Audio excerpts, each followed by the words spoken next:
আজ সকাল থেকেই মনটা খুব খারাপ লাগছিল, কারণ এই গোপু সোনার জন্মদিনে ঝড় বৃষ্টি না হলে কেমন হয় বলো তো।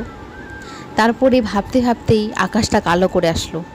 তারপরে ঝড় বৃষ্টি, বিদ্যুৎ চমকা থেকে শুরু করে একদম মনে হচ্ছিল সেই গোপু সোনার যখন জন্ম হয়েছিল সেই রকম দিনটা। খুবই ভালো লাগছিল, ঠান্ডা বাতাস দিচ্ছিল। আচ্ছা বলো তো, গোপু সোনার জন্মদিনে যদি বৃষ্টি বাদল না হয় তাহলে কি ভালো লাগে বলো তো। আজ আমার শ্রাবণ মাসের শেষ দিন। বাবা ঠাকুরের আশীর্বাদে শ্রাবণ মাসটা কমপ্লিট করে ফেলেছি। আর আজকে রান্না করে ফেলেছিলাম সাদা ভাত, পনিরের সবজি, একটু তিল বাটা দিয়ে, আর করেছিলাম আলু বটবটি ভাজা আর কচুর লতি দিয়ে সরষা বাটা। এই ছিল আজকে আমার রান্নাঘরের আয়োজন। তোমাদের কেমন লাগছে অবশ্যই জানাবে। তোমাদের সাথে গল্প আমার কিন্তু এখনও শেষ হয়নি, আরও অনেক গল্প নিয়ে আমি আসবো।